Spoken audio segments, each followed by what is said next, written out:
all with good salawat ala Muhammad wa ali Muhammad.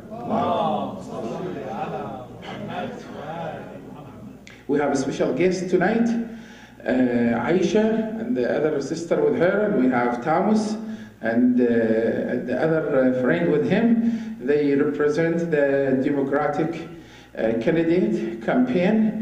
We welcome them, and we will like to hear from them, and this is maybe a good beginning to start, and maybe this is one of the best center for mixing very wisely the religion and the politics. So would you please come, Aisha, to speak to us, and Thomas, please come here in case there is a question and answer. Let's welcome them with good loud salawat ala Muhammad wa ali Muhammad.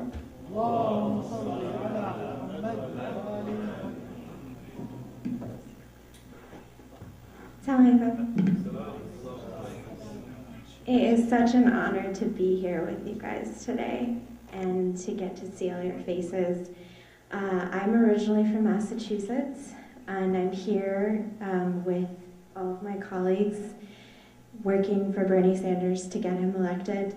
And what I want to do is I want to talk to you guys about why I'm involved in this campaign and why I want to get Bernie Sanders elected.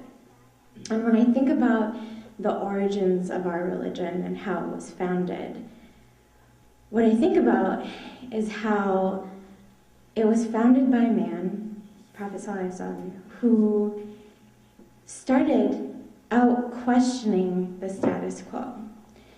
He was realizing that in Saudi Arabia, there was something that wasn't working, there's something that wasn't right.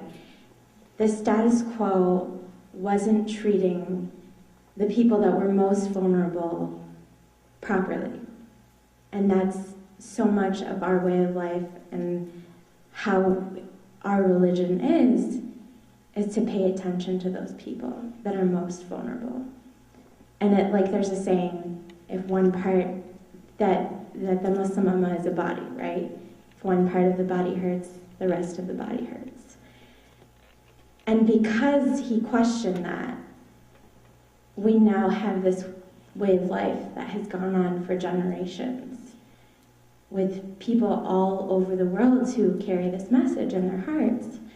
And so when I ask you to be involved in this election, it's for that very same reason. Because I think that, and I know that our country is in trouble. There are a lot of crazy candidates out there that are running, and they're saying a lot of scary, scary things. Not just about Muslims and not just expressing Islamophobia, but about many others that are vulnerable in this country. And that's why we need to get involved. Because our voice is our power. And because one man used his voice, we're here today. So that's why I'm voting for Bernie Sanders, and I want to talk to you guys about your questions, what your thoughts are, as does Tom, as does Megan, and Alex. Thank you again for having us.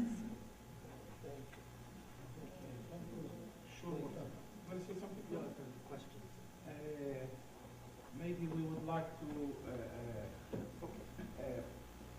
do you want to have some question and answer, or you would like to have Mr.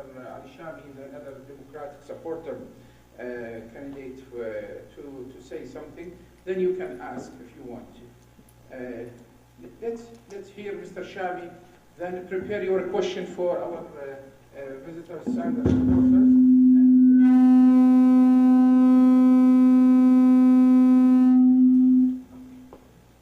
Sorry about that. Good evening, everybody. I hate to speak when I turn my back to anybody. Your Eminence, the Asad al-Ulama,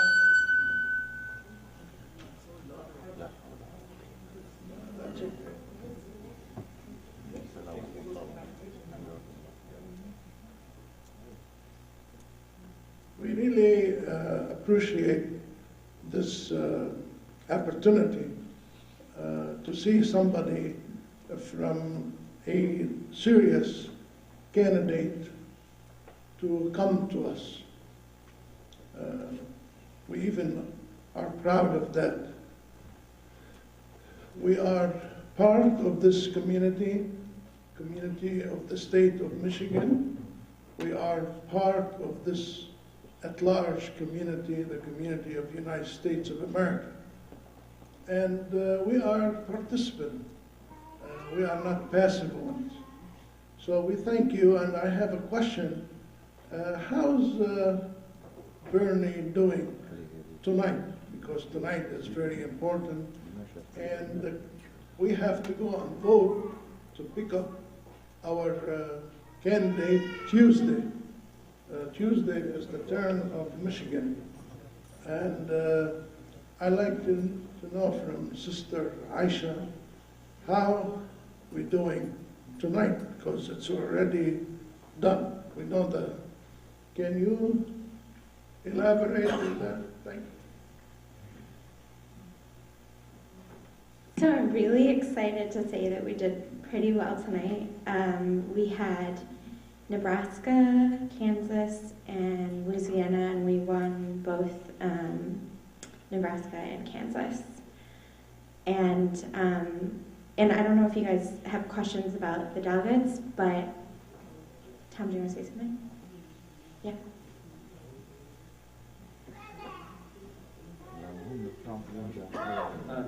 Yes, so as Sister Aisha just said, tonight was a very good night for the campaign. Tomorrow is going to be another very good night. I think that we're going to end up winning the caucuses that are happening up in Maine. But, you know, watching the news, it's obvious that there are some people who have been saying that things are maybe, oh, Hillary Clinton has the nomination without a question. It's a situation where Bernie Sanders can't win. And that kind of an attitude is not true when you look at the numbers. The race is very far from over. We have a lot of states coming up that are very, very powerful, that have a lot of delegates to be awarded.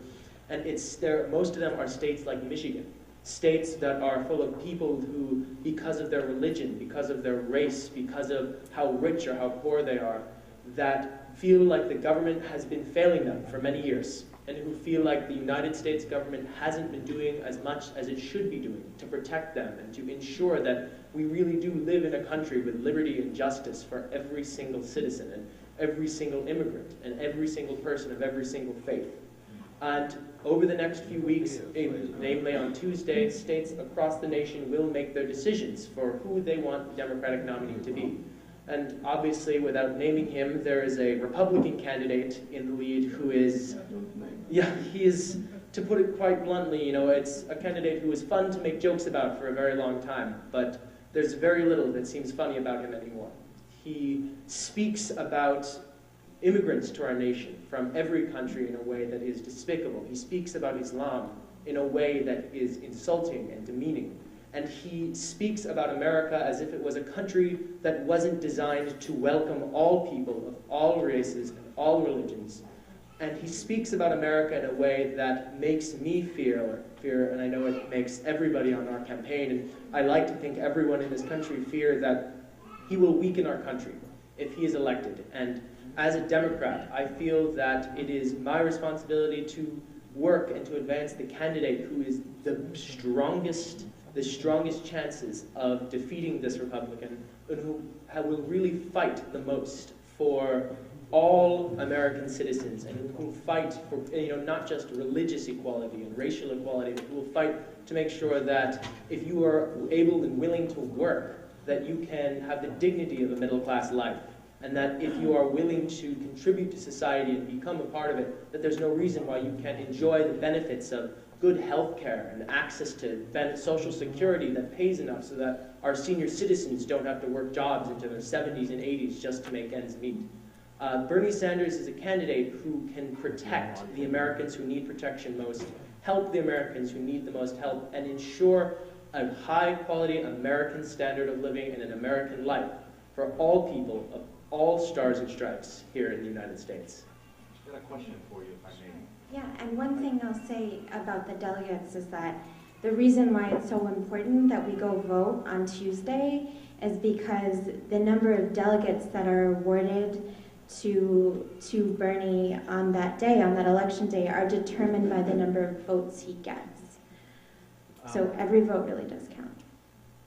Well, this segues into my next question. I wanted to ask, how can Mr. Sanders help our cause as Muslim Americans, especially in light of all the rhetoric regarding the Islamophobia? I think that's a really great question. And the first thing I look to when I want to answer that question is his record, and how his record matches up with the other candidates or not. So in terms of Islamophobia, like, this is something that we as Muslim Americans face every day. It's a fear that I face when I think of who my next president is going to be. Are they going to advocate for me? Are they going to listen to my community? Are they going to keep pushing voices that represent our community? And first, one of the things that he's done is standing up against that and saying that this is not going to be acceptable, this is not going to be tolerable. But when you look at his record with policy, and I'm going to let Thomas speak about that more, but when you look at his record in terms of policy and what he has done in his 35, 40 years being in politics, and how he has conducted our foreign policy specifically, I think that speaks volumes to him supporting our community here and abroad. I have a question, please. There is two election kind of. So, thank you. There is two elections going on between Republican and Democrats in a way, and between Democrats and Democrats. Mm-hmm. So what does that difference in these two elections mean to us? How do we look? There is different candidates. So there is a debate between two Democrats and between a debate between Democrats and Republicans. So, I mean, first, why we should look to the Democrats. By the way, I vote Democrats. Why we should look, vote for Democrats, and why we should vote for example, the certain candidates.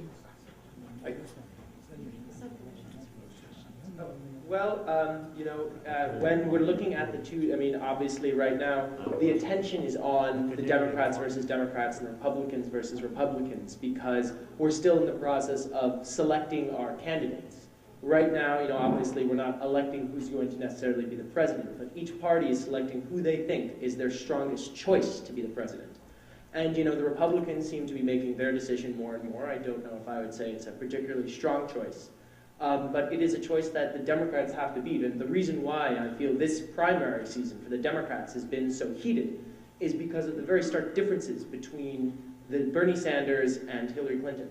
And I'm not here to talk about Secretary Clinton's record. She's a very intelligent and well-qualified individual. But when it comes down to it, and you look at the stakes and how high they are, and when it comes to the general election, and making sure we put forward a Democratic candidate who can defeat, the leading Republican, it's no question. I mean, when you look at the morals, when you look at their values, when you look at their records, there's no question.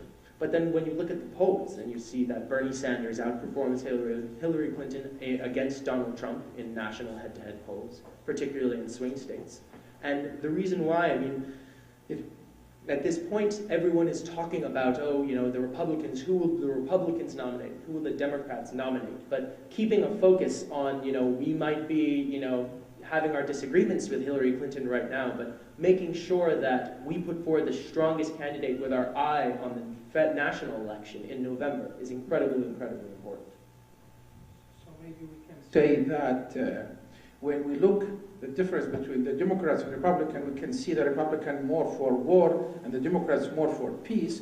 For example, that's how I look at it. You like that, right?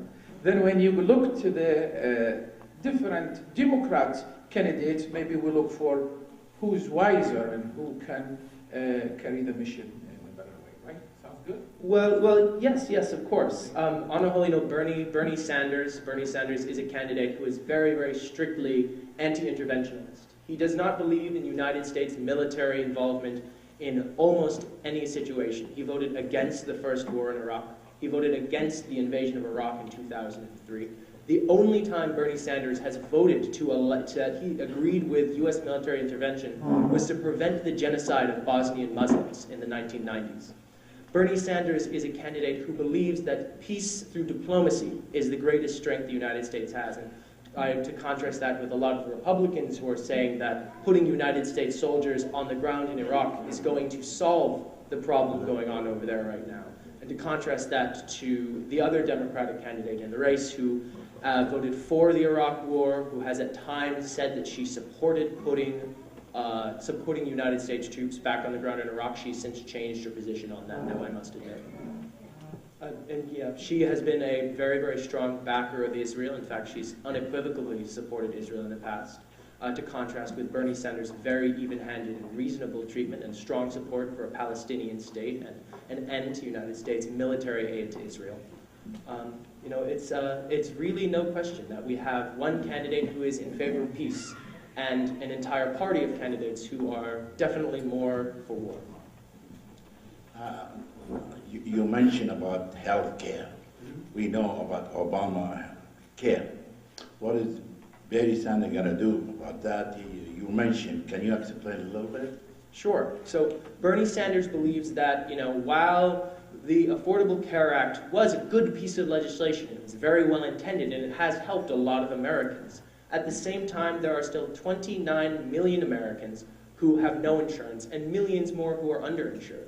We still pay more health and more per capita on health insurance than any other country in the first world. My question is, I really need, of course, there are Obamacare, in the end, people will pay some of the, what Bernie going to do? Bernie's plan is to expand Medicare to make sure that every single American citizen gets access to Medicare. And through the average American family will end up saving almost $5,000 a year by no longer having to pay for privatized health care. Of course, if you choose to still have it, you will still have the ability to have it. But he wants to make sure that every single American citizen has access to health care provided to them as a result of they're paying their taxes. In the same way that you pay your taxes and you can expect a fire truck to come if your house is burning. And if you pay your taxes, you can expect the police to come. He wants to make it so that you do not need to worry about being able to afford or not being able to afford health care anymore, because it should come with your taxes. One more thing, something, it's my opinion, okay? I don't care about anybody in the United States. Is he old enough to be candidate? Well, Too old. You know, that's a very valid concern. He is 74 years old, but he's running a campaign schedule that can and has exhausted men half his age. He's in excellent physical condition. He got a note from his doctor saying he's in very, very good health. And he is an older American, I will say that. But, you know, he is a very intelligent man, and with age comes wisdom. And while he may be an older person, but, you know, he is not too old. He's in excellent mental and physical health, and he can stand up to the challenges of office. I also want to say that, we haven't seen a Democrat in the House who is 74 yet. And the really important thing about having someone in the House at that age who never has been is that we are representing an American population that hasn't been represented in the White House yet. And what that also means is that he is going to and he has been talking about what it means to expand the life of Social Security and what it means to grow older in the United States in these years, in these coming years. And it's, for a lot of us who are going to be living, it's a time that's going to come. So I think that his age is not necessarily something that holds him back, but is a new addition that he would be bringing to the White House that we haven't seen before. Like Tom said, age comes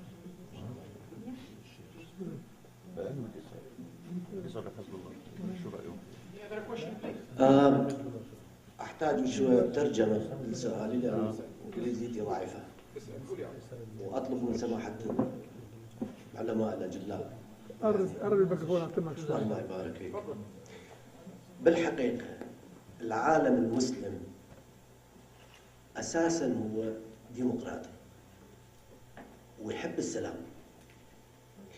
فاللي احنا نطلبه من أي رئيس أمريكي أو من أي إنسان سياسي موجود في أمريكا ينظر للمسلمين باثنين عيونه، مو بعين واحدة، مو من منظار واحد،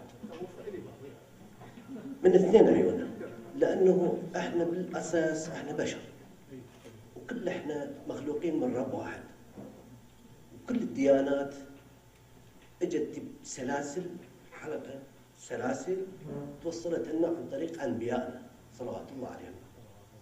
فاللي نطلب احنا welcome to the Democrat for all the Muslim people, but they have to be real.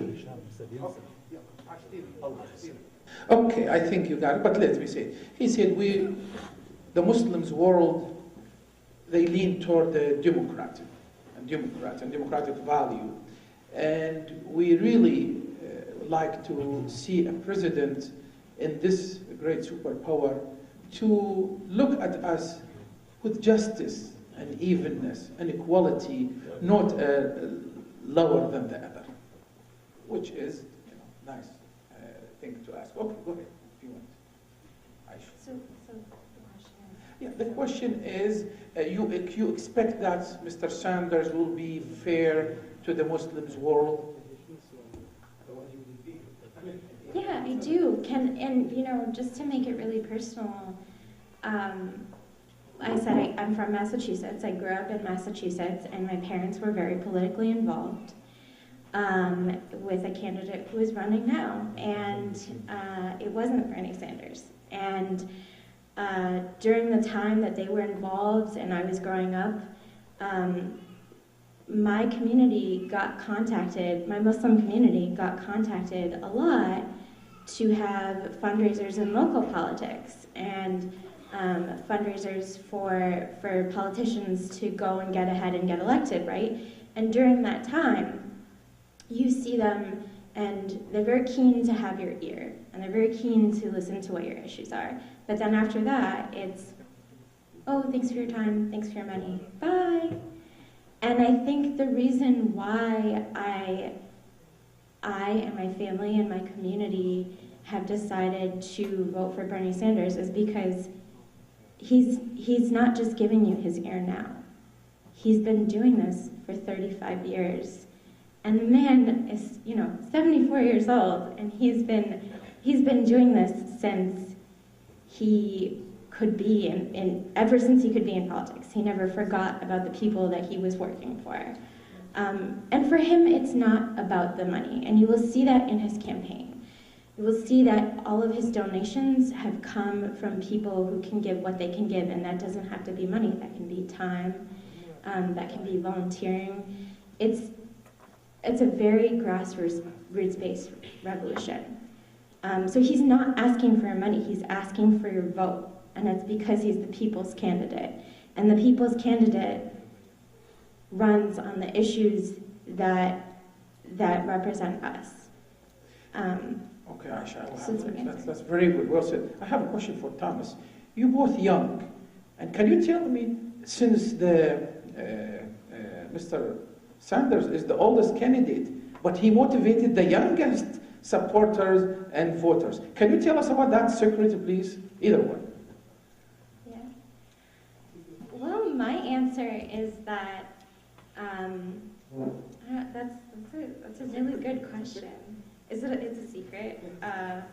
Well, I'm going to give you all the secret. I think that seeing other elections, and I'll talk to you about my parents' generation. They've seen a lot of elections, right? And how things can turn out when we don't vote. And I think the younger generation is, at least for me, is realizing that if we don't do politics, politics will do us. If we don't go out and vote, then someone else's crazy vote will count twice than ours does. So I think for me, that message is coming towards the younger audience because we haven't seen that many elections yet, and there's a lot of excitement in having a hand in this process and in like the first time of voting. I can't tell you how many people I have taken to the polls and they've said, this is my first time voting and this is me being involved now in this process. And it's that like energy and that faith. And I'm trying to yank the people in my life, my parents and my community along to see that. Okay, now one more question since maybe it will be the last. Yes, please. Yeah, I would like to hear from you. Answer the question you asked her. Yes. It seems like Mr.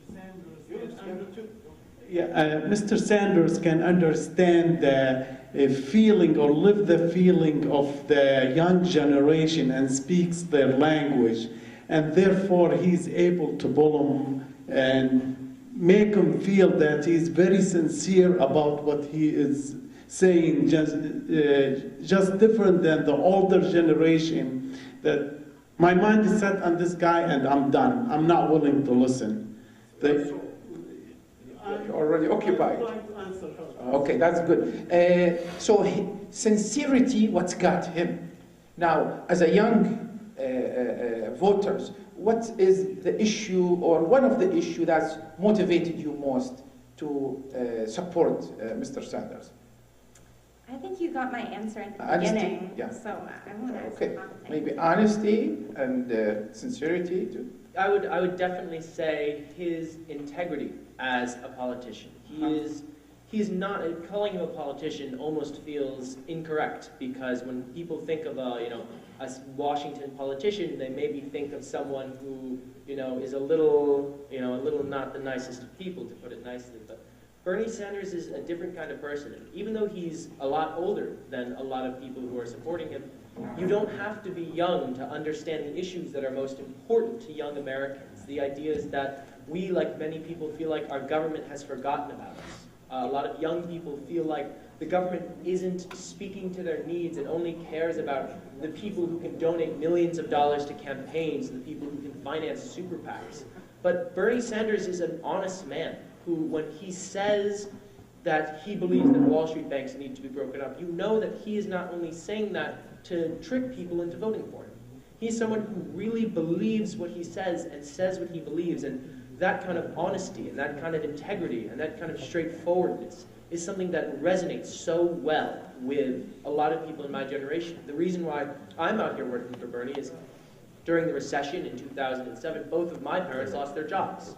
And I'm the youngest of 5 children, and my family was in very, very dire financial straits for a long time. And it's the fact that the Wall Street banks who caused the financial collapse to happen through risky speculation, the executives got millions of our dollars, taxpayer dollars, in bonuses after getting bailed out. And they committed fraud, and they never saw the inside of a jail cell.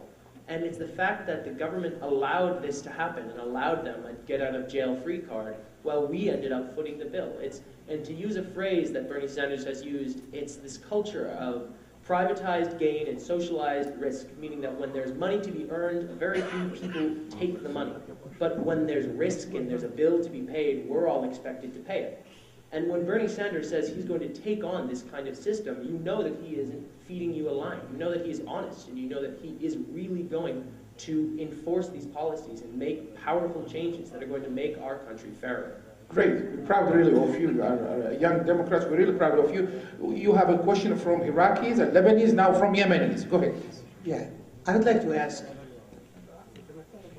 that if we can deliver a message to the candidate that we're going to be in the White House, that we have a very big mistake in the Middle East, that the White House all the time, whether Republican or Democrats, that they think that Saudi Arabia is the only Islamic state that represents the Islamic values in the region, and that's a big mistake. And we suffer as Muslims from Saudi Arabia, and all the time Saudi Arabia gained the support of the United States in the White House, whether Republican or Democrats. We really would like to see what our candidate think of Saudi Arabia. Saudi Arabia killing Yemeni people, killing Iraqi people. Saudi Arabia supporting the terrorists in the Middle East, killing US citizens, Yemen, Iraqis, Syrians. Saudi Arabia is the homeland of terrorists. Got it. You got it. Good point. Let me add another question to I it. still have something to say, but okay. Perfect. So I hope that message. Thank you, Mr. Kumail. God bless you. Okay, let me say something without getting in details, whatever you feel comfortable. There's another question from the Lebanese. He just asked me, and there's a Yemenis. They are concerned about the foreign policy. Sometimes the foreign policy of the government or the president doesn't really reflect the American value or democratic value. They go extreme. So they just wanted to have insurance. How can you answer that? Well, you know, looking at United States foreign policy, particularly with regards to Saudi Arabia, it's a complex question. And in the Middle East, there are no easy answers a lot of the time.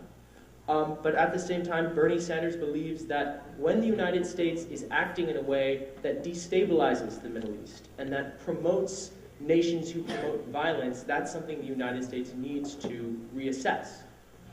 In dealing with the crisis in Yemen, it is a humanitarian tragedy, what is going on right now. And Bernie Sanders believes that anything the United States can do to end that conflict and to bring about a peaceful solution is something that can be promoted. But the thing is, there are a lot of parties who are saying that when conflicts like that arise, that the United States needs to become involved militarily, and that the United States needs to get involved as we did in Iraq, and that the United States needs to get involved as we did in the late 20th century in Lebanon, and that the United States needs to interfere in any way it can to promote peace. That's just not a way of thinking that Bernie Sanders agrees with. He believes that issues inside the Middle East, we need to stop providing military aid, and that we need to increase civilian aid and access to, financial resources to really help the people instead of just the governments, and the people instead of the militaries in these Middle Eastern countries. I have a question. I know. Please, you ask the people to come over. There's more people, come on. Okay. Please, thank you very much, Mr. Talal. We're really proud of these young people coming. Really good, motivated and motivators, young Democrats. We're really proud of them. We would like to have a final statement from Mr. Berry, the chairman of the Islamic Institute of Knowledge. Then Ayatollah Marja, Sheikh Allotif Berry, because the time is running fast. And maybe we'll have a chance to ask questions after that. Go ahead, Mr. Berry. Assalamu alaikum, peace be upon you. We're honored to have an envoy here with us representing Mr. Sanders' campaign. And if I may add, the only campaign that reached out to the Muslim community. Senator Sanders is an incredibly impressive politician, and amazingly, he's managed to keep his honesty, integrity, even after a long, long time in Washington. I personally enjoy every speech of Mr. Sanders that I heard, but as you know, as a nonprofit organization, the Islamic Institute of Knowledge cannot endorse any one candidate. But what we can do is encourage everyone to be involved in the democratic process and vet all the candidates and make an informative and educated vote. And that's why these representatives were here with us tonight. So I think they're going to stay a little bit after, answer any questions that you guys may have. And again, we thank you so much for being with us, and we're honored to have you. I think I really like what they have said. The Ayatollah will speak after them. We thank them again, and we hope to see you again. And it was a short note, just a couple hours. That's why we have that one. But next time we'll prepare more, and we'll have some of your, more people like you, and maybe Mr. The Senator Sanders will come in here. And we really thank you. Let's give him all a hand, please. Thank you very much. Thank you, Aisha. God bless you. Please have a seat. With آية الله المرجع الديني الشيخ اللطيف بري نستمع منه الحكمة والموعظة والموقف الإسلامي من هذا التوجه الديمقراطي. نستقبل سماحته ببركة الصلاة على محمد وآل محمد.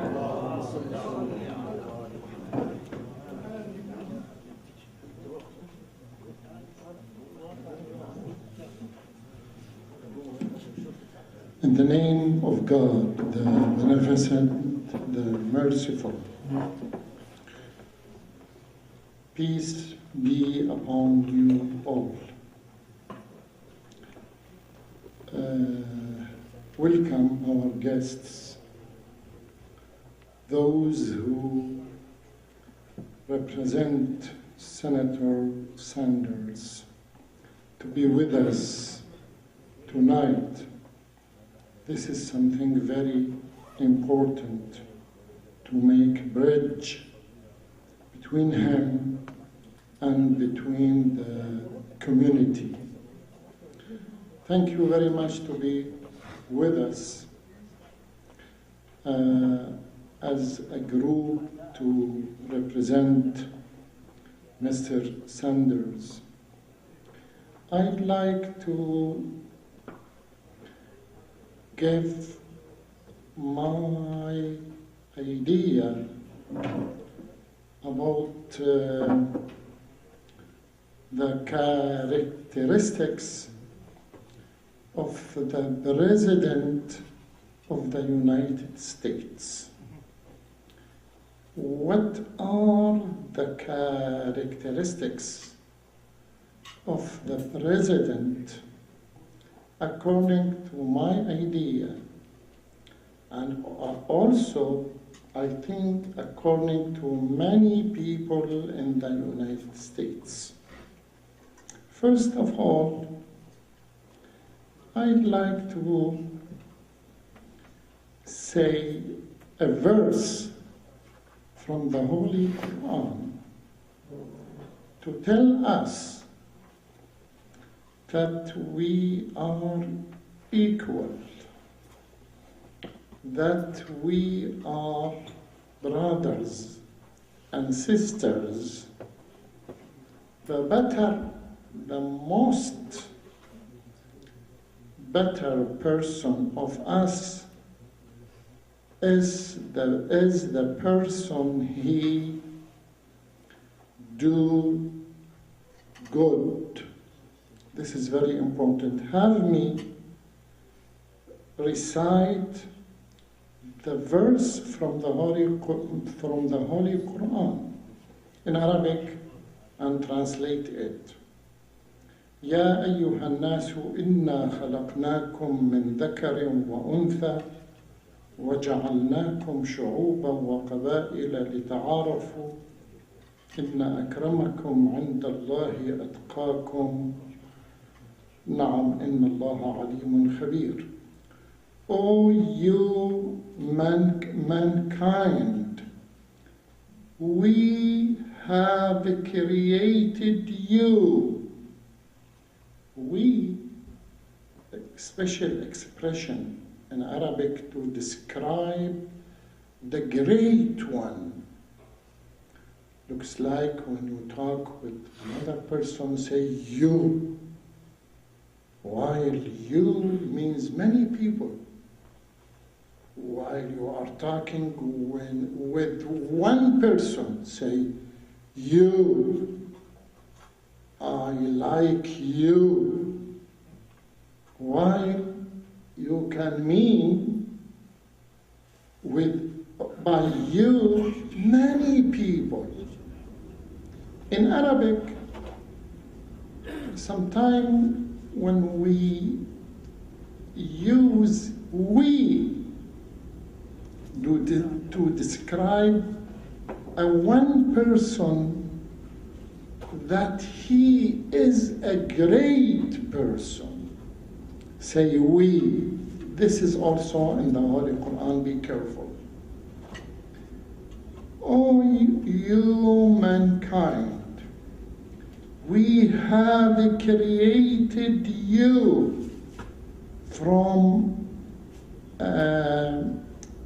male and female, and we have made you nations and also tribes to understand each other, to know each other. When you know each other, automatically you will build bridges between each other, between nations, between tribes, between people, between the West and the East. This is something very, very important. In the end, you will have a great dialogue among you in this world. So this is the verse from the Holy Quran talking about how we can be equal with each other, know each other, build bridges among us, all of us. This is the first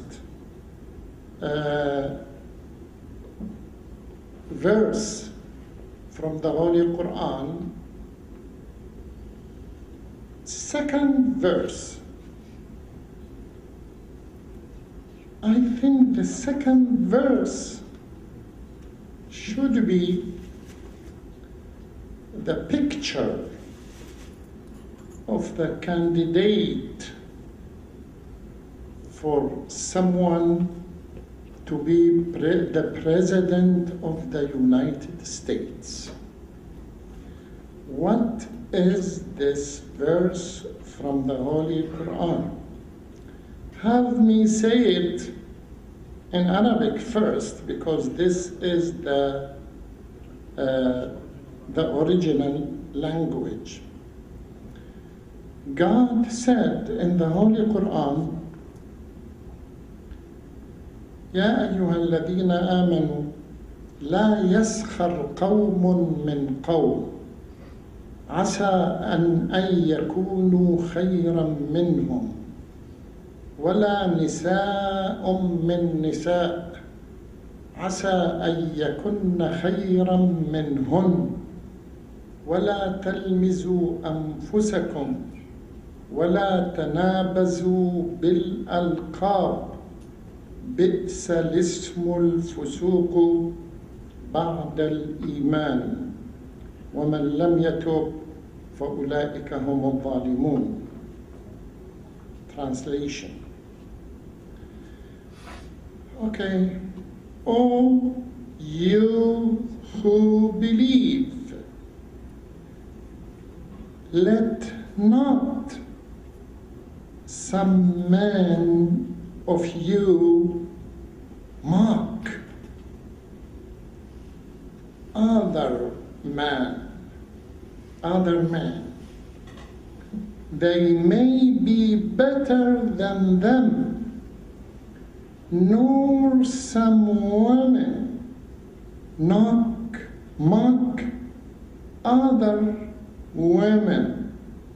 They may be better than them, and do not defame one another, nor call each other with disgracing names. It is an evil thing to be called by a bad name after embracing faith. Those who do not repent are the wrongdoer.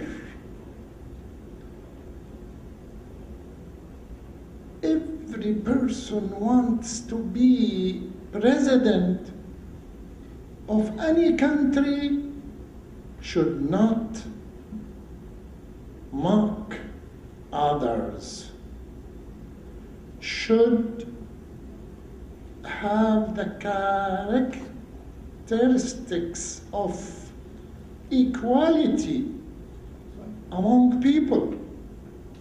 Equality among people.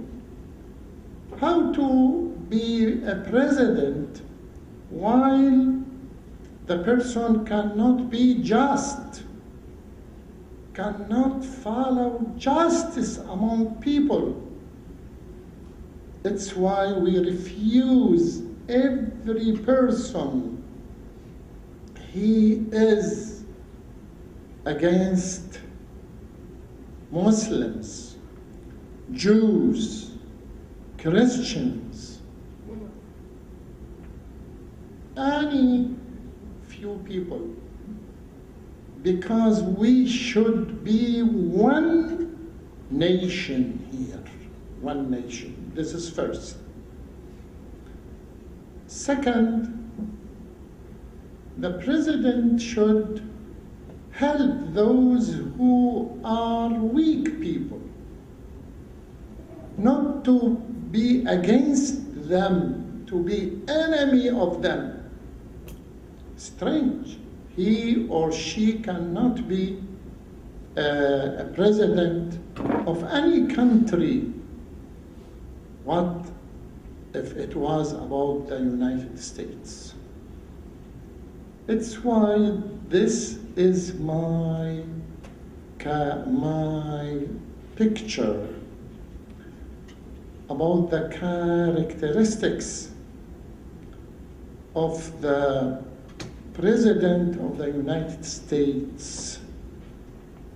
We should work together to find this one, to let this one be one.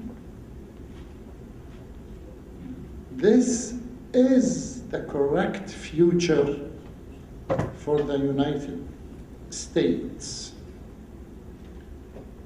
In Arabic, أيها الأحبة، لا يمكن أن يكون رئيساً ذلك الذي يميل إلى جهة دون جهة من الشعب، بل لابد للرئيس أن ينفتح على كل أصناف الشعب، وأن يكون خادماً لكل أصناف الشعب. هكذا كان رؤساء العالم الذين كانوا عادلين وكانوا يهتمون بالمساواة بين الناس. لذلك فنحن نقدر ونرحب لوفد المرشح Mr. Sanders to be with us tonight. نرحب به جدا، كما نرحب بكل ممثلي الحزب الديمقراطي الذين يريدون أن يعملوا من أجل خدمة الشعب ومساعدة الشعب وبناء أمريكا الجديدة ومستقبل أمريكا، ليستطيع هذا الشعب ولتستطيع أمريكا أن يكون لها دور إيجابي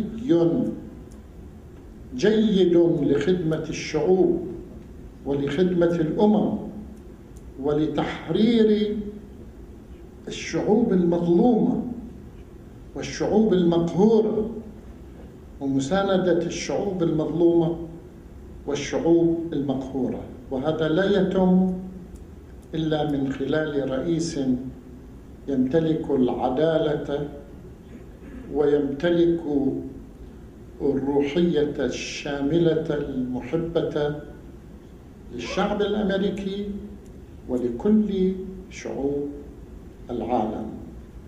نأمل أن يتحقق ذلك ونطلب من العلي القدير أن يحقق لنا وللشعب الأمريكي هذا الأمل. ونشكر لوفد السيد ساندرز أنه نعم شارك في لقائنا في هذه الليلة وقدم أفكاره وآراءه وتصوراته. كما نشكر لأصحاب السماحة والفضيلة ولسماحة الشيخ هشام، سماحة الشيخ محمد جواد الذي سمعت شيئا من كلماته باللغة الإنجليزية، وكنا نتمنى أن يشارك سماحة الشيخ محمود الخزاعي أيضا. الشيخ الحبيب نجل سماحة الشيخ هشام، استمعت أنا من بعيد إلى شيء من كلماته الرائعة ومحاضرته القيمة، فنحن حقيقة نهنئ أنفسنا بك وبأفكارك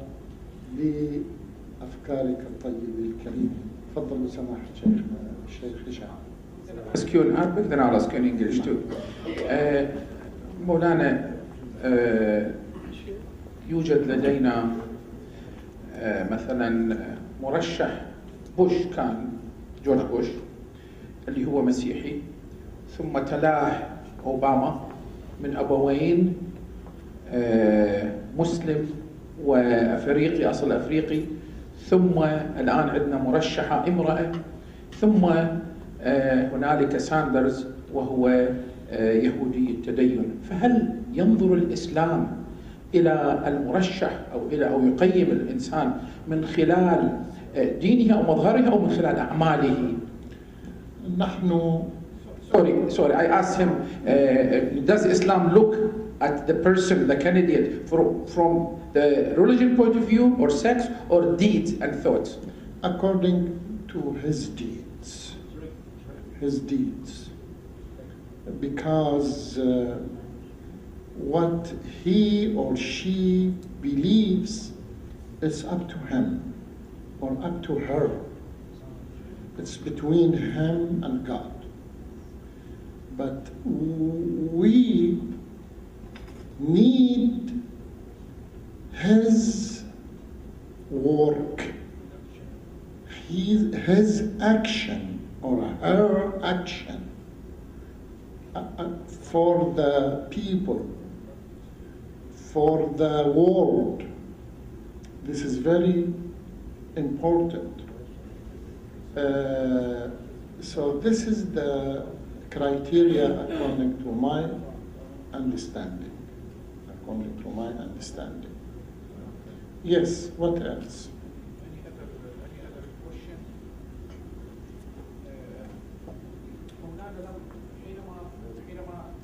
When the Muslims wanted to vote, what does he look for? حينما يريد أن يختار أو ينتخب المسلم، هل ينظر بأولويات السياسة الخارجية أم الاقتصاد أم القيم الاجتماعية أم الأدوية الاجتماعية أم the spiritual values. The spiritual values first, because when he has the spiritual values as a criteria to when he wants to vote, automatically he will look at the other sides also.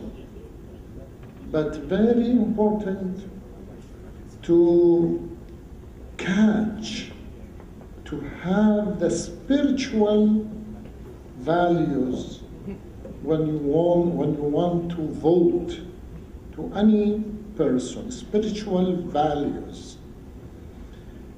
When the candidate has spiritual values, it means automatically he will look for all these things. All these things. It's why according to the verse I have read from the Holy Quran, that God created us from male and female and made us nations, tribes, to understand each other, to know each other, etc., etc. It means we should follow, and also God said in this verse, that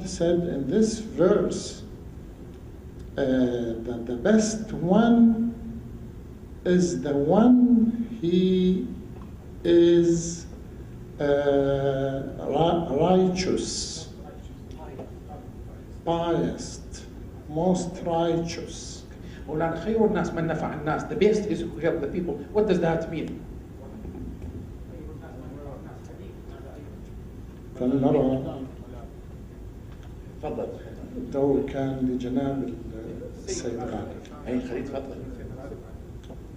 سماحة المرجع السلام عليكم. وعليكم السلام. سماحة المرجع عندنا لما اخواننا بالجالية العربية والإسلامية المتواجدين هنا بالولايات المتحدة الأمريكية بديوبونة وبغيرها، مطلب الحصول على الجنسية الأمريكية هو للحصول على امتيازات أخرى وأوضاع تسوية أوضاعهم المالية والقانونية والتقاعدية. هذا المطلب الأول بالأساس، وهذا طبعا حق طبيعي أن واحد حتى يرتب وضعه ومعايشه وخدماته في هذه البلاد، ميديكيت، هذا أمور طبيعية. لكن لا يرافقها سماحة المرجع ثقافة التسجيل لأن يكون ناخب في هذه البلاد. الحصول على الجنسية الأمريكية وحده لا يكفي لأن تكون مؤهل لأن تنتخب ويكون لك صوت. بعد الحصول على الجنسية الأمريكية ثقافة التسجيل للأسف، أنا متابع هذا الموضوع من خلال الإذاعة، من خلال الحضور الواسع ويا أبناء جاليتنا العراقية والعربية واللبنانية وكل الجاليات تقريبا، ألحظ ضعف كبير بحالة التسجيل بعد حصوله على الجنسية.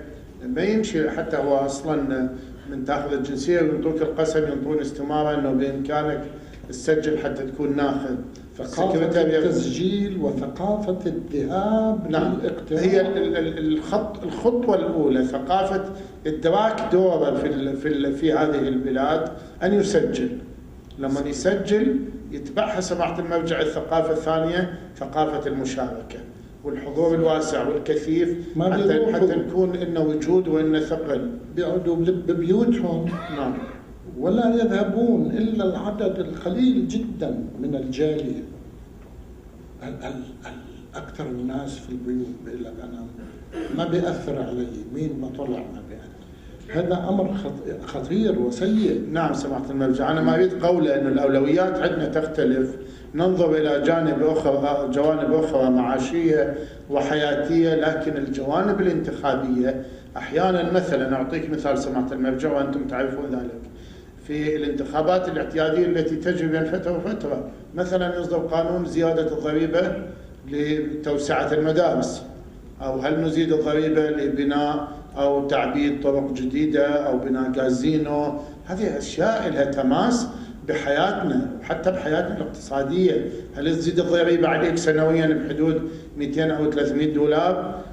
نخلي الآخرين يصوتون نيابة عنا. احنا بالنتيجة فيما لو مر القانون ومر التشريع بزيادة الضرائب أو بناء كازينو تستقطب شباب وناس وعوائل باتجاه المفسدة وباتجاه ضياع حقوق العوائل وأولادهم، نخلي الآخرين يصوتون نيابة عنا وإحنا ندفع، لأنه إحنا ما لنا وجود نمشي بكثافة وأعداد. واليوم سماحة المرجع من متابعاتنا الأصوات القليلة صارت مؤثرة ولها ثمن. بعض النتائج الانتخابية تحسم على مستوى المدينة وعلى مستوى الولاية في كل المستويات، المجلس البلدي، المجلس التربوي، القضاة، نواب الولاية، نواب الكونغرس، صارت تحسم بأصوات قليلة أحيانا لا تتعدى حتى 100 صوت.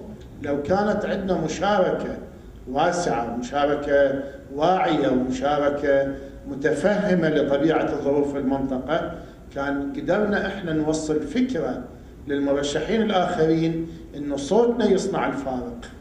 صوتنا كجالية عربية لبنانية يمنية عراقية فلسطينية أي جالية موجودة، صوتنا يصنع الفارق. يحس حاكم الولاية وعمدة المدينة والقاضي والمجلس التوبة والبلدي والقوانين الأخرى التي تمر بها زيادة ضريبة أو عدم زيادة، حتى القوانين الطبية سماحة المرجع أحيانا تعرض للتصويت لا نعلم بها شيئا، ولا يفهم المرشح الآخر من جاليات أخرى أن الصوت العربي هو من يصنع الفارق بسبب جلوسنا، بسبب عدم اهتمامنا، بسبب حالة اللامبالاة اللي نعيشها للأسف دائما في مثل هذه الحالة. وهذه حالة ثقافة لا أعتقد أنها ستتطور في الجالية في المدى القريب. الشعب الأمريكي سماحة المرجع أحيانا ينقلب على نفسه ويغير ثقافاته بين فترة وأخرى. ثقافة انتخاب رئيس أسود قبل 8 سنوات والآن صار له 7 سنوات بسدة الحكم ثقافة جدا طيبة، أن ينتخبوا رئيس أسود. هم الحد 66 أو 68 كان الأسود ما له حق يجلس بالباص. لا أستبعد ثقافة الشرع بالأمريكي متطورة متجددة، لا أستبعد بحدود 20-30 سنة ممكن واحد من أولادنا يكون بالبيت الأبيض.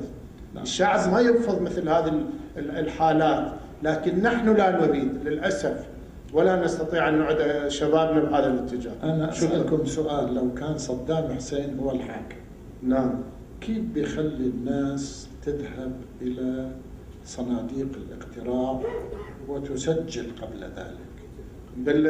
احنا اولا سمعت المبدا شو بيعمل؟ شو بيعمل؟ يعني انطيك مثال سمعت حقيقة اعطوني جواب. اعطيك مثال شو بيسوي؟ اعطيك مثال عملي سويته. اما الانتخابي اما التابعي. وهو السؤال موجه لي سمعت. سمعت المرجع، زوجتي موجوده بالقاعه في احد الانتخابات داخل العراق، كانوا موجودين بمدرسه. نعم. تقول يعني هيك بطريق الصدفه اكو احد الاشخاص دخل، كانت الانتخابات تجري نعم او لا لتجديد البيعه لصدام حسين. يبدو هذا الشاب يعني يحمل عنفوان، قوه، رفض للنظام. طبعا هذا الرفض موجوده عند الشعب العراقي، لكن اكو قمع، اكو تنكيل، اكو قوه سلطه غاشمه. نعم. يبدو كاتب لا، من كاتب لا شايفته احد الاخوات المشرفات على الصندوق الانتخابي. هذا المشرف على الصندوق الانتخابي مباشرة بلغت عنه. يعني هو كان يتصور انه ورقته الانتخابية راح تمر وما حد يشوفها، ومنه بعدين يدقق على الاسم ولو يجوز يشوفوا لها يدخلوه الجهاز او شيء. فبالنتيجة هذا من عرف الحقيقة انه كشف امره، وهاي المعلمة مباشرة اخبرت عليه وصاحت البعثيين. اضطر هذا الرجل للهرب والعبور على السياج وركض، يعني صارت قصة، صارت مأساة.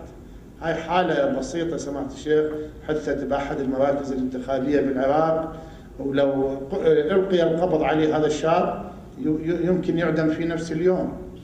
فبلداننا سماحة المرجع معروفة بالتنكيل، بالقمع، بالقسوة.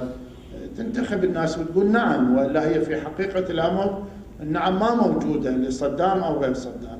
لكن هنا سماحة المرجع المجال واسع، لا أحد يطلع على صوتك الانتخابي، ولا أحد يحدد عليك الاتجاه الذي يجب أن تكون فيه. يعني إحنا نمتلك القرار سواء كنا على مستوى الأفراد أو مستوى الوطن. سؤالي أنا، هل يحتاج الشعب العربي والجالية العربية إلى قمع كما كان لا، ما يحتاج إلى قمع يفعل وكما كان معمر القذافي يفعل؟ هنا سمعت الشيخ يحتاج إلى فهم لطبيعة الحياة وطبيعة الظروف وطبيعة مستقبل أبنائنا.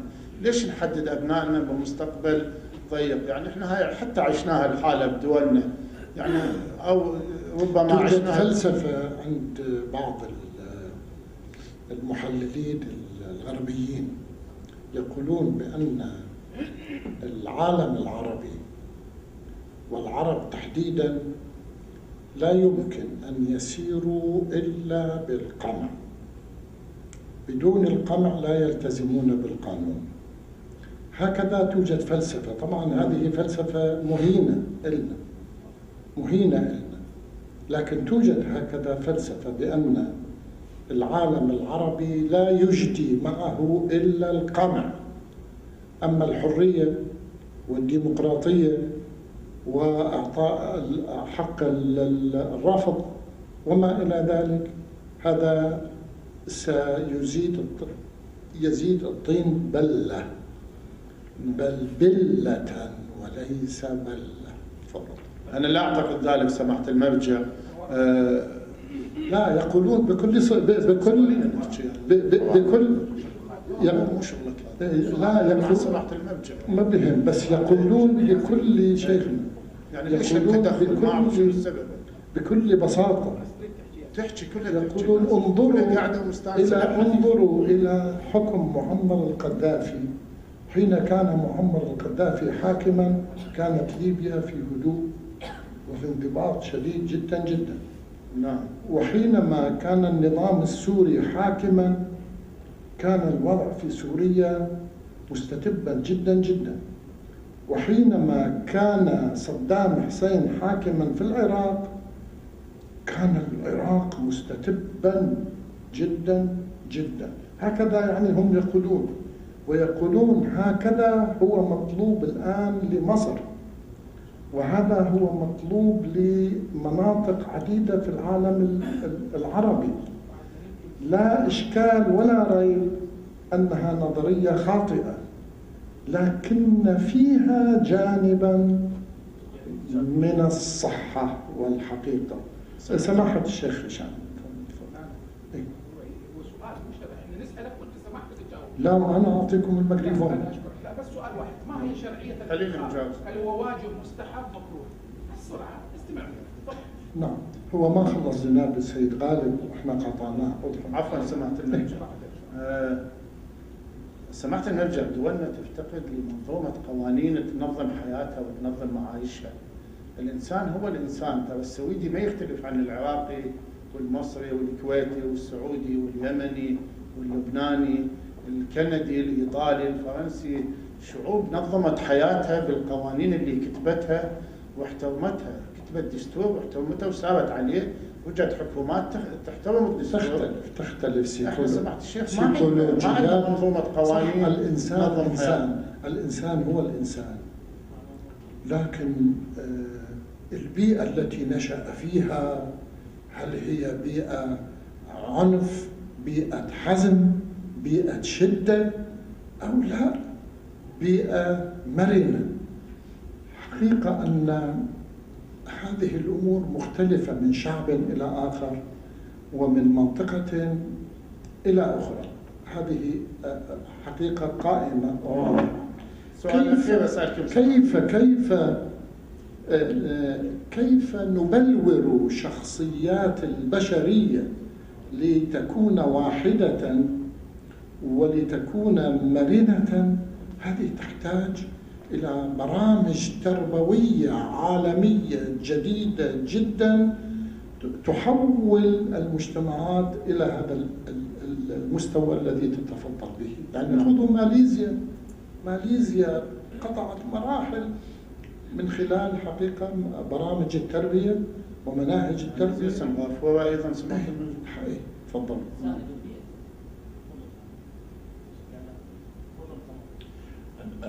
فضيلة الشيخ, already there is a question.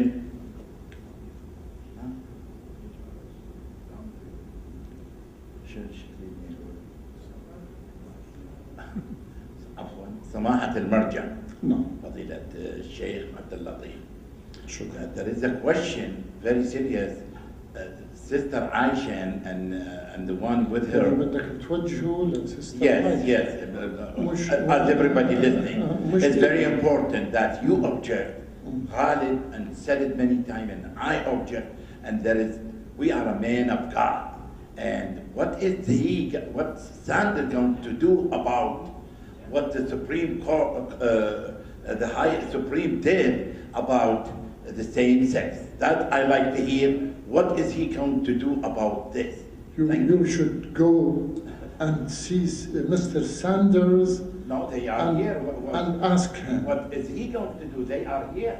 They Yes, could answer. yes, they answer. They could answer about that They question. answered our What question. is he going to do about what the This Supreme is a very specific question. Aye. A question. So I think it's good to take airplane to go to Washington and see Sanders, Mr. Sanders, and sit with him and talk and make dialogue about this. I'm not going to Washington. They are here. Here they could answer.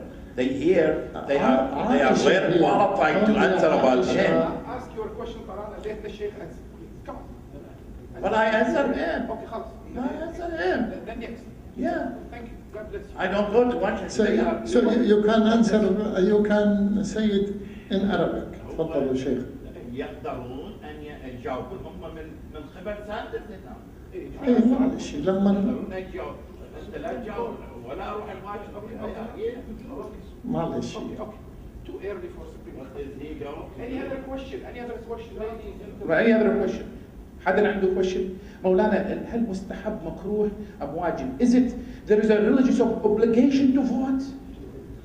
According to my understanding, it looks like an obligation to vote because it's very, very important for us, for the future, for our generation, for the humanity, for the society, for the Americans, all Americans. So this is responsibility in front of God, according to my understanding. So it's why we should work for this goal. President, his policy going to affect the Muslim world, so we should involve in the voting? Also, of course, because we have Muslims here in the United States. Also, we have responsibility in front of God, before of God, to help the whole people here, even Muslims or non-Muslims, and to help all people in the world. So this is our policy in Islam. So we have no Problem if a Jewish president or a Christian president, as long as he is justice and adl. If he is or she is just, no problem. That's why we accept to have like African-American president here, no problem. No problem to have like a Jew president, Christian president, Muslim president, no problem. If he or she is just, this is very important. If he or she follows justice, practices justice, this is very important. Justice.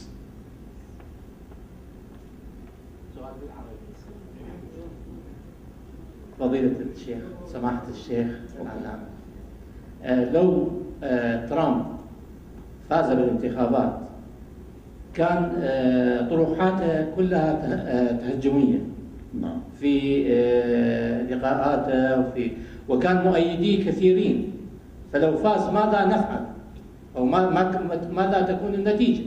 نقفز إلى السماء. لا طبعا نقفز إلى السماء ما عندنا. He asked if God forbid Trump win the election, what's going to happen?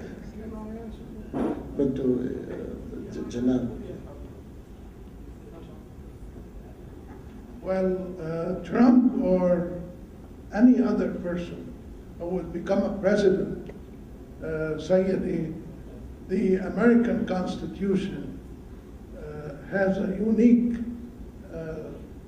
way of describing the power of the president, what he or she can do, and what what the president cannot do. And what Mr. Trump is talking about, he cannot do. He cannot take my citizenship away from me. He cannot close my mosque. He cannot, under the law. There's no way on earth he can do these things. So, حكيه لترامب يعني قول على قول. But he can Trump.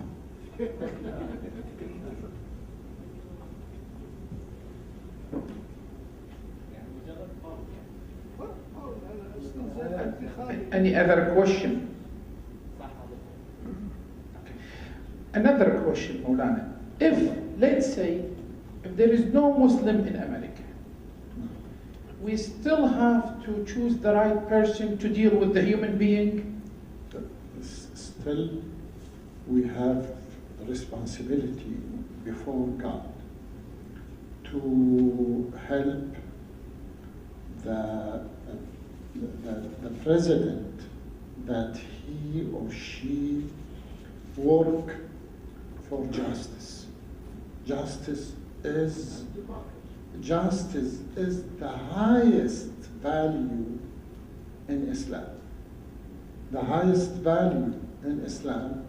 So under justice, we can see freedom, or let me say many things. Religion, under justice. Is justice only Islamic value, or we can find that in a Torah and Bible and Quran? Yes, you can find it in any scriptures.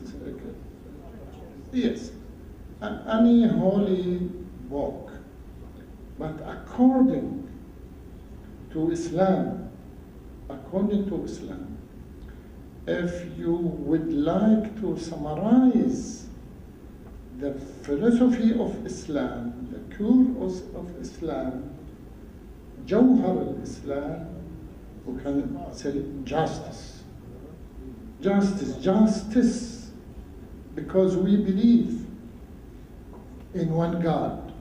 There is no God but Allah, but one God. We believe He is just. God is just. If God is not just, how can you trust Him? Mm-hmm. Justice is the highest value in Islam. Under justice, you can see freedom. Freedom by justice. Democracy by justice. And also, you have political freedom by justice.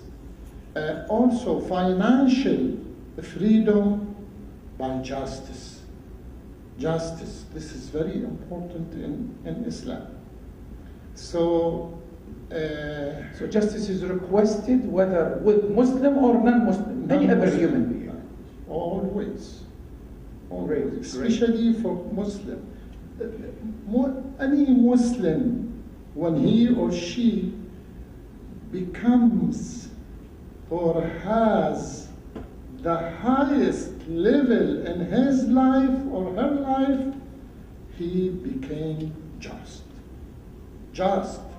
You cannot pray behind the Imam in the mosque if he is not just. If he is not just.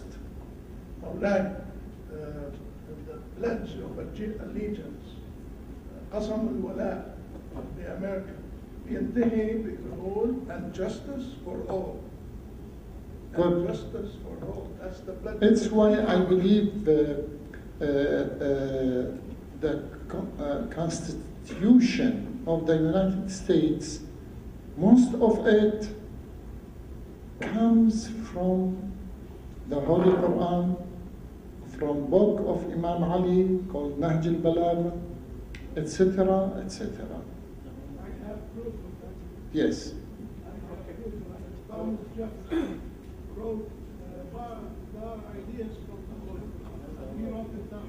Jefferson. Jefferson, yes, I read that. From the Holy Quran. Holy Quran. Maulana, before I go to Brother Kuwait, some people believe Islam or the religion is separated from politics. What does Islam say?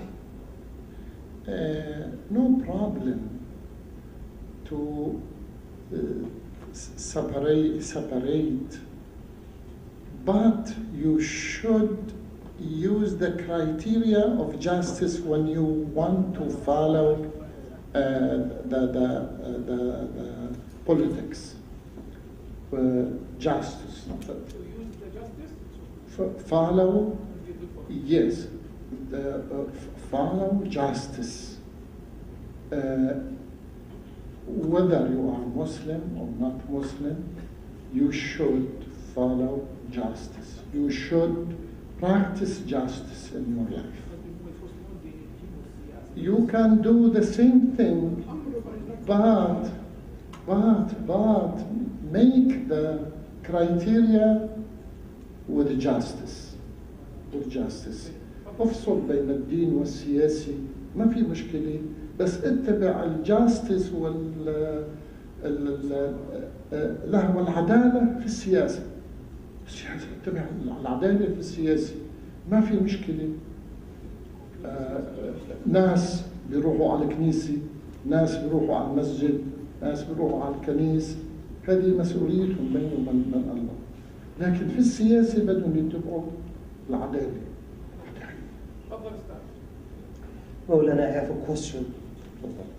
What is the role, or what can we do as members of the Arab? ممكن في العربي لأنه إحنا الآن في القسم العربي.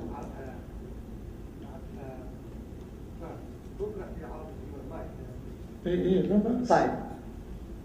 لو فكرت إن العرب ما نحكي في التكنولوجيا. لا، وأصل العروبة في اليمن. طيب مولانا، الحديث عن دور الجالية العربية الإسلامية في الانتخابات. يعني ما هو دورنا كعرب مسلمين أثناء الانتخابات الأمريكية؟ يعني ما هو الصوت الذي يجب أن نوصل للمرشح الرئاسة لما يجري؟ يعني ما هو دورنا كي نساعد إخواننا الذي يعانون من اضطهاد السعودية في الداخل أو في الميدل إيست؟ نعم. يعني ما هو الدور، ما هي الرسالة التي ممكن، أو ما هو الواجب الشرعي أو الواجب الإنساني الذي يوجب علينا ديننا وإنسانيتنا أن نوصله لمرشح الرئاسة؟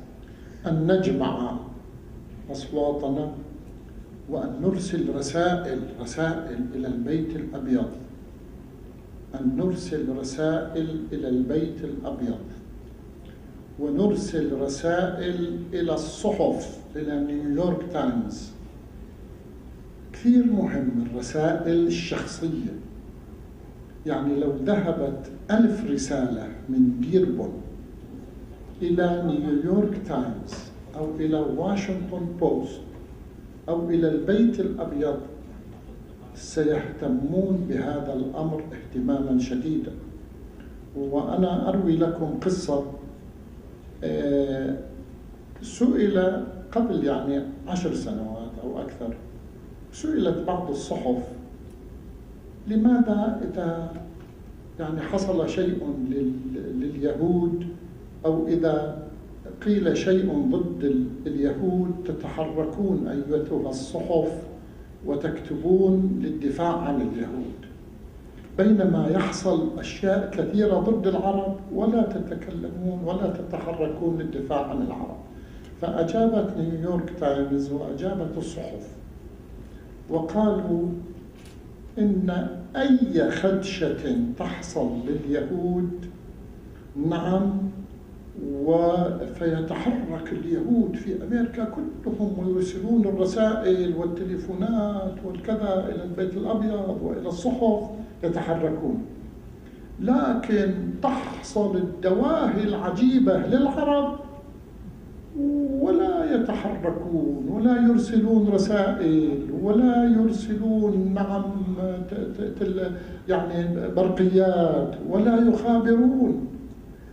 فحقيقة أن طرق المخابرة هنا في أمريكا جدا مؤثرة، جدا جدا مؤثرة.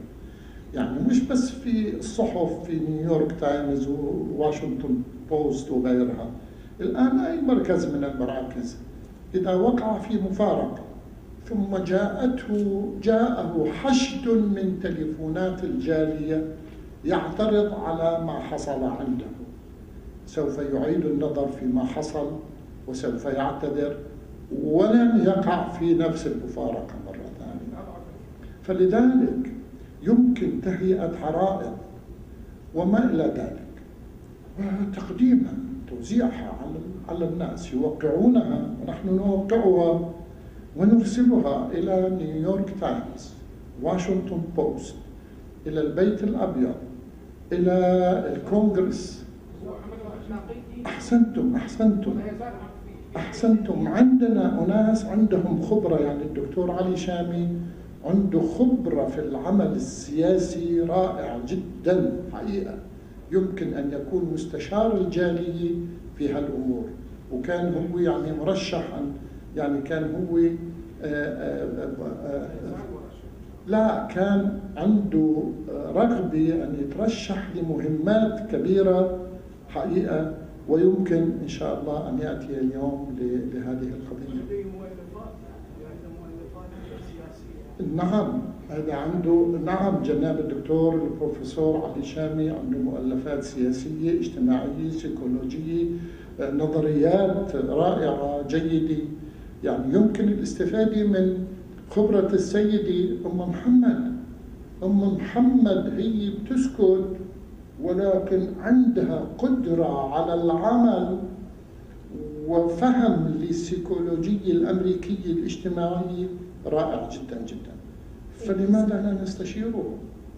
نعم. السلام عليكم. عليكم السلام. Once again, welcome. We are very honored to have you here.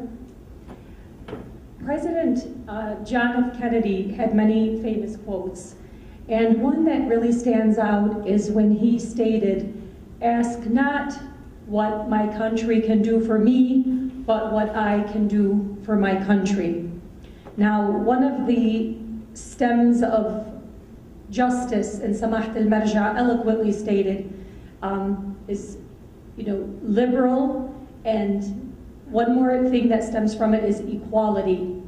Now, again, what can we, be us as American citizens, be us Muslims or Jewish or respective Christians, what can we do for our country? I will start out with one idea, is that standing together and having good communication.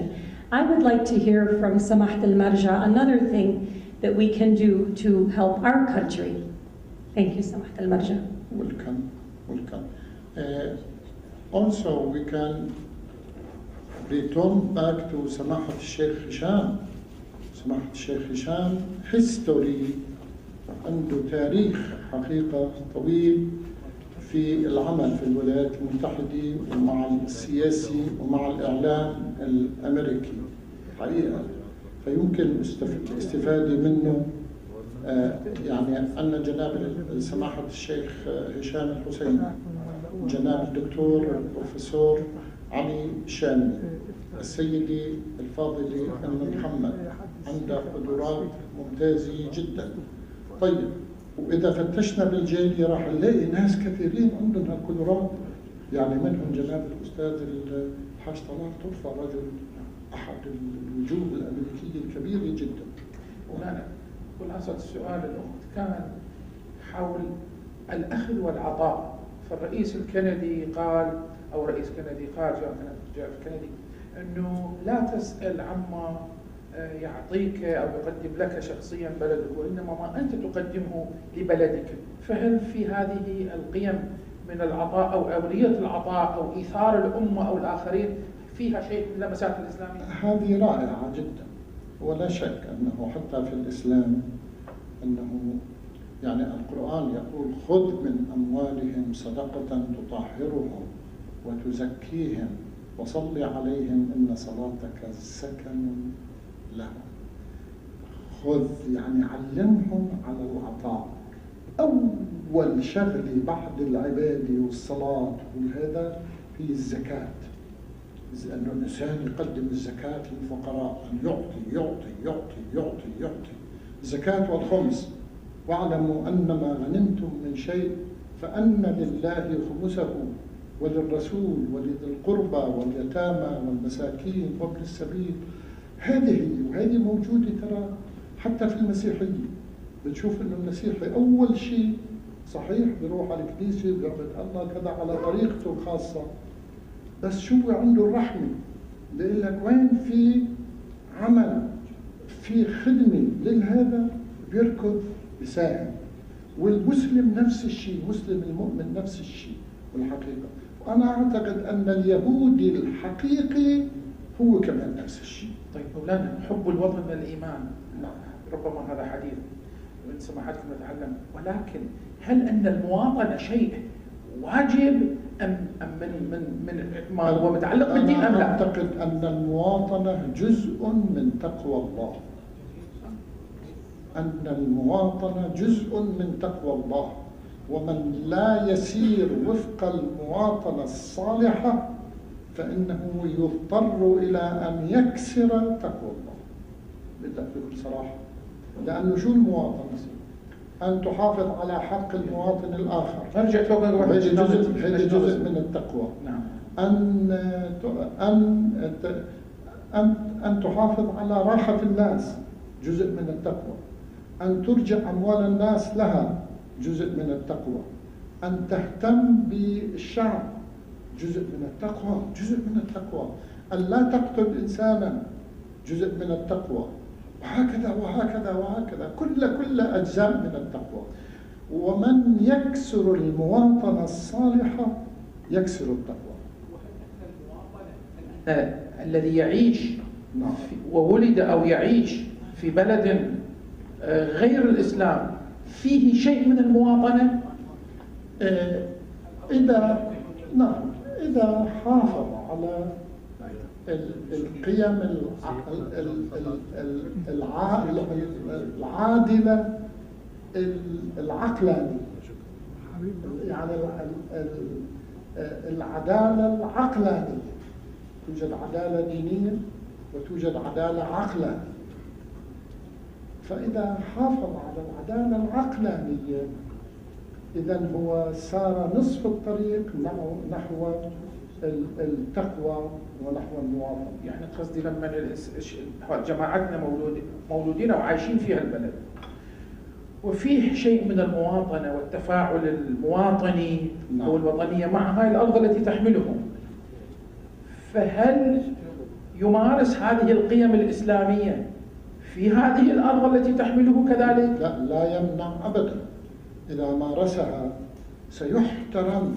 يعني الآن عندنا تعرفوا الأستاذ الحاج عبد هذا هيدوس رجل مؤمن محترم، الأصوات حقيقة تصب باتجاهه وتريده رئيسا للبلدية ورئيسا للكذا ورئيسا للكذا. إيه هو؟ لأنه متدين، وتدينه جعله مواطنا صالحا رائعا يشد حشود البشر من كل الأديان في منطقته للتصويت له ولاحترامه ولمحبته. Something great the Merger said about nationalism. What does it mean? So the conclusion of it is you practice your value whether you are citizen of Middle East or you are a citizen of America. You carry and practice the same Islamic value that you believe in and deal with the country that you are living in. So that is really something very important. Good deed values. Good deed values. No double stand. لا توجد ازدواجية في المواقف. Whether you live among a Christian or Muslim. That's very important. Any question, Thomas or Aisha, you for the Imam, for the Marja maybe, or lady, any question? It's a good opportunity because we are coming to merge in a very joint value, the common ground. I have one question. Okay. Where is the sweet for them? Okay. He Where said is the sweet for them? because we talk about justice, he said, did you give him sweets? That's not just.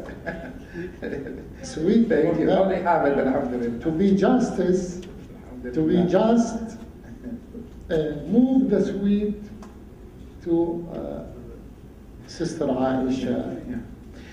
For the people who live and born in this country, do you think the Muslims is obligated to practice this, what you have learned about Islam, or you just keep it for yourself? لو سمحتم هذا السؤال اللي مولودين وعايشين هنا هذا اسمع سماحة المرجع. Please, Mr. Ali, Shami, Muhammad, and even you, Aisha, and the other one. You as a Muslim, born or live in this country, do you feel that Islamic value is something to keep or something that you should use it? Yeah, share. Give us some example that you would. Let's thank المرجع الديني الله الشيخ اللطيف with good love صلوات على محمد وآل محمد. اللهم صل على محمد وآل محمد. If you have any question more, سماحة المرجع يجيب. Did you get my question? You born and live in this country. Is it about time to explore the good Islamic value or just keep it secret for us? What do you think? Aisha, now you are propagating Islam, right? With this nice veil, you are Muslim. So you have a common ground, right? You don't feel this is a foreign country or something, right?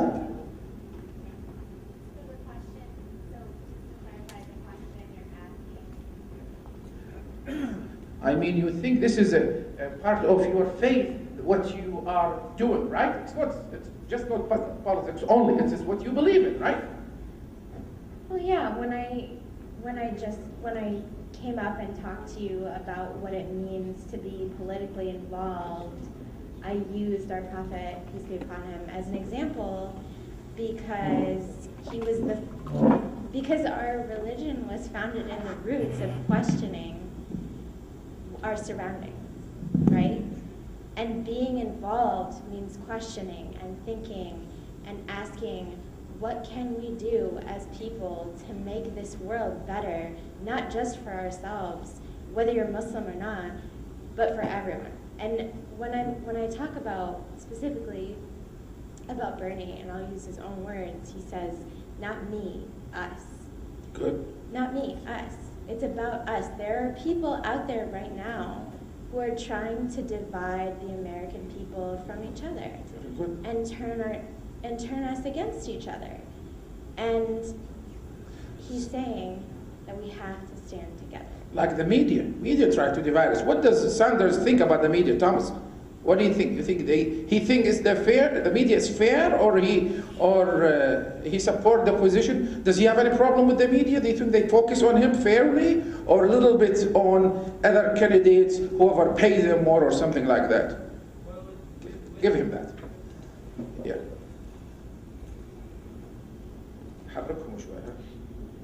Well, obviously, speaking for myself here, the media, they're out to make money, and their goal is to tell stories and to get viewers and to build their narrative, and maybe not always report the boring facts, because taking the facts and reading them through, sometimes they jump to conclusions and they run when they should walk. And it's an idea of we need in the media to have a more patient discourse and to listen more and to talk with each other more, instead of have, this network is yelling this network is yelling that, and having that yelling isn't a discourse, and it's not a conversation, it's just noise. So talking about walking, now I would like you to walk a little bit in the shoes of Mr. Sanders. Maybe it's a little bit bigger, what's that fine? I want you to walk in it a little bit to tell me, what does he think, how to sell his value in a materialistic world? Can he do that, and is he doing that? I think he is doing that. You know, we live in, especially in America today, it's the idea of having, you know, everything is very surface level and everything is very, you know, everything feels like it's not authentic anymore. And Bernie is, when he talks about speaking to the needs of the American people, and he talks about the real issues that affect people, you know, here all over Michigan, you know, he talks about factories being closed that, you know, destroys people's livelihoods. He talks about jobs being shipped overseas, you know, taking apart the American middle class. And there are a lot of politicians who treat issues like that very surface, and they speak about them and then they leave them. But Bernie is he cares very, very deeply. He grew up very poor, and he knows what it's like to have to work, and he knows what it's like to have to struggle. And that's why he knows that the things that are important about America, the respect for one another and the belief in the American economy and the belief in the American idea is so much more important than scoring news headlines and getting some scoop or, you know, unearthing some scandal about some other opponent. And he believes in real discourse and talking about the issues instead of like some candidates maybe on the Republican debate who are name-calling each other and, you know, looking to make insults instead of having real discussion. Okay. Our Marjah spoke about justice. Go ahead, keep it, because I'm going to ask you one more question. خلي أبو كرر بس السؤال له يوفقك الله. I know Christianity believe in justice, and you are a Christian. So you as a youth moving for political interest or materialistic interest or something that you believe in? Well, you know, I definitely feel like it's the spiritual belief in between, you know, in the people of the faith, the shared ideas of the prophets who speak about the belief in respecting one another and who speak about peace and respecting your neighbor and who speak about having a trust in your fellow human beings. That is something I feel that is very important to a lot of people increasingly in, you know, younger generations, and in talking about the ideas of having respect for one another, no matter what color your skin is, or what, you know, how you choose to worship, or where you're from. And it's this idea that I think is common to Islam, that is common to Christianity, that is common to Judaism, that is common to every religion. Very good. Which is very, very important. And it's universal value. Yes, great. Exactly. We're really proud of you. You are a good American Christian. سيدنا إذا تسمح سؤال إعلامي. أين دور الإعلام في هذه الانتخابات؟ وهل يستطيع الإعلام الإسلامي العربي أن يؤثر أم لا في هذه الانتخابات؟ لو سمحت. إيه تفضل. سماحة الشيخ، أنا يعني الإعلام بسيط، إذاعة بسيطة. أكو إعلام موجود أيضا بالجالية، صحف وإعلاميين كبار ويحاولون بكل الطرق حقيقة.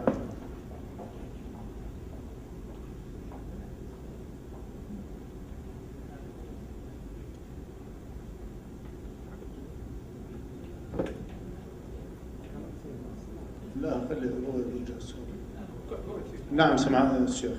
الإعلام سماحة الشيخ أنا برأيي كل وسائل الإعلام هنا بالجالية ممارسة دورها في توعية الجالية وتثقيفها وحثها على المشاركة والتسجيل والانتخاب، لكن اللي نعاني من عنده هو حالة المبالاة، اللامبالاة. يعني كل وسائل الإعلام وكل منظمات المجتمع المدني هنا بالجالية عندنا شباب وناشطين وقيادات بالجالية حقيقة فعالة ووصلوا إلى مراكز هنا مهمة بالمدينة، ودائما يعملون يعني بجد حقيقة ويحاولون تثقيف الجالية وحثها على المشاركة، ولهم مشاركات واسعة فترة الانتخابات وما يسبق الانتخابات وبيوم الانتخابات. لكن المشكلة تبقى في أبناء الجالية وعدم إيمانهم بالمشاركة، عدم إيمانهم بالتسجيل، عدم مشاركتهم الفاعلة. يحضرون ويشاركون بالانتخابات الرئاسية تحديدا تصير نسبة جيدة من المشاركين. إذا من عائلة مثلا أحد عوائلنا الكبار أكو مرشح، أيضا العائلة تطلع لانتخاب الشخص الممثل إلها، وهذه تنطي حالة محدودية سماحة الشيخ، مو حالة دائمة.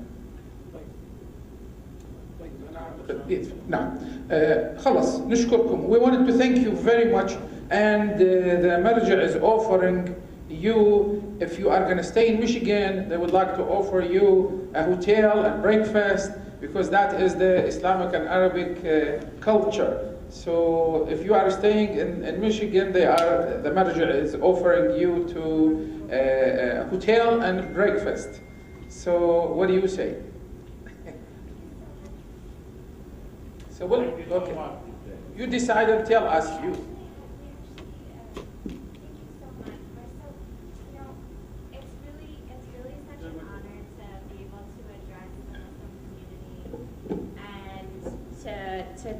To talk to you about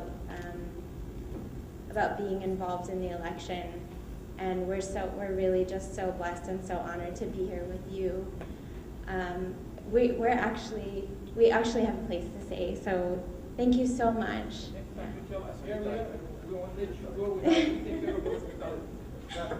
That sounds good to me. والمولانا إن شاء الله المرة القادمة سوف نقوم. شكرا لكم. Thank you very much. Thank you for everybody. شكرا لسماحة المرجع والعلماء، شكرا للإعلاميين، وشكرا لكم جميعا. وإن شاء الله إلى حلقة أو موقف آخر إن شاء الله تتشرف وتشرف الجالية العربية الإسلامية بانتخاب رئيسا لأعظم دولة في العالم. Thank you very much, and God will this community next time will have more time to prepare, and you'll see the involvement, and you'll see how much they are really encouraged, and they will share to choose the right president to the United States of America. God bless you all. والسلام عليكم ورحمة الله وبركاته. الصلوات. شكرا خاصة لسماحة المرجع آية الله الشيخ اللطيف بري وللمجمع الثقافي على احتوائه أو احتفائه بنا، وشكرا